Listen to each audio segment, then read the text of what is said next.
धेमाजि जिल्ला एक्स-एन-डि-बि इउनाइटेड फराम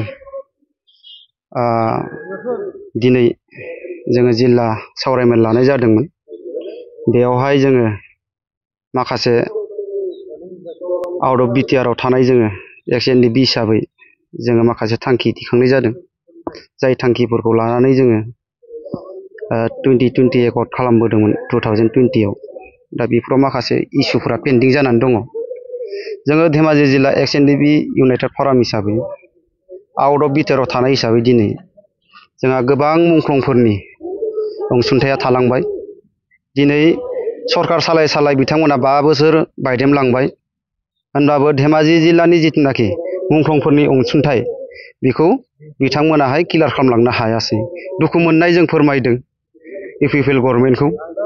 मानो होनोब्ला जोङो बै मुंख्लंफोरनि जिथुनाखि अबदान होनायावनो 2020आव बर' माहारिनि मोनब्रै जोंहा आफाद एन-डि-बि मोनब्रै आफाद, बेनिफ्राय आरो जोंहा इउ-बि-पि-अ हिसाबै जोंहा बि-के-डाब्लिउ-सि जोंहा मोनबोनो हादों 2020 एकर्डनि गेजेरजों। दा आउट अफ बिटिआरनि एक्स-एन-डि-बिनि आङो सासे आफादगिरि हिसाबै आं बेखौसो बुंनो सानो। दिनै माखासे इस्युफोरा पेन्डिं जाबाय। बुंनो थाङोब्ला जों दाख्लै जोङो माहारियारि आफादफोरजों जोङो जेरै इउ-बि-पि-अ, आइजो अनसाय आफाद, बिभिन्न जोंनि बर'फोरनि माहारियारि आफाद, जोङो थांनाय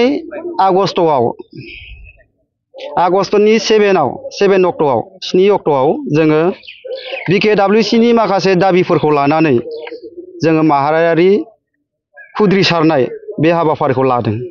बे हाबाफारिनि गेजेरजों जोङो खावलायदों आरो आं दिनै इउनाइटेड फराम एक्स-एन-डि-बिनि जानानै आफादगिरि जानानै आरो जोङो खावलायदों आरो बुंदों, सोंखारिदों आरो सोंखारिनांगौ बायध' दं।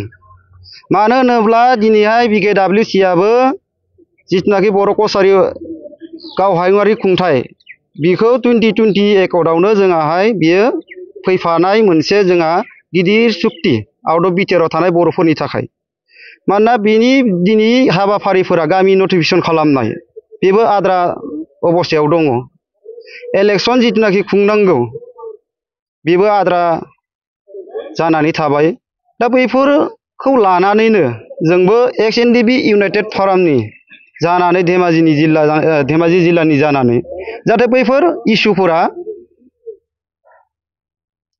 फैबाय थानाय बिधान सभा एम-एल-ए इलेक्सननि सिगांनो जाहाथे फुल प्रेजेन्ट जायो। आरो बेहाय थानाय आउट अफ बिटिआरानो जाथों 6 सिडिउलानो जाथों गासैबो दानि गभर्नमेन्ट आरो फैबाय थानाय सोर गभर्नमेन्ट फैगोन जों बुंनो हाया। जाहाथे जाय गभर्नमेन्टआनो फैयाथों मानो थाबनो बे इस्युखौ लानानै मावनांगौ, फुल प्रेजेन्ट खालामनांगौ। बि-के-डाब्लिउ-सिनि जिथुनाखि एकर्डजों फैफानाय बेखौ थाबैनो फुल प्रेजेन्ट खालामनांगौ। आरो जोङो आसाम सरकारखौ गासैबो माहारियारि आफादफोरा बारम्बार खावलायसेयावबो आसाम सरकारा खोनासंदोंना सङाखै आंहा बेखौ सन्देह दङ। बेखायनो जोंनि माखासे बर' लिडारफोर दङ जोंहा गोजौ लेभेलाव राजनितिक भाबैबो, बैसोर दिनै साननांगोन, बुजिनांगोन बिथांमोना दिनै बर'फोरनि थासारिया मा अबस्थायाव दङ।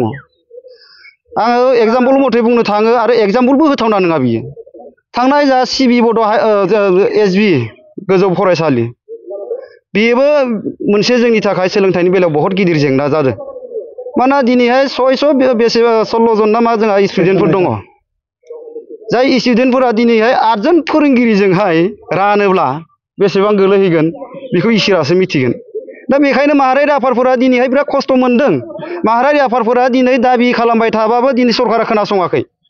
बेखायनो जोंनि बर'नि जिथुनाखि राजनितिक दैदेनगिरिफोर दङ आरो बर' माहारिनि जोंहा जिथुनाखि दुलाराय बर' फरायसा आफादनि दैदेनगिरि, बर' साहित्य सभानि दैदेनगिरि बिथांमोना दिनै खोब गोख्रों भाबै नोजोर होनांगोन बर'नि समस्याफोरखौ।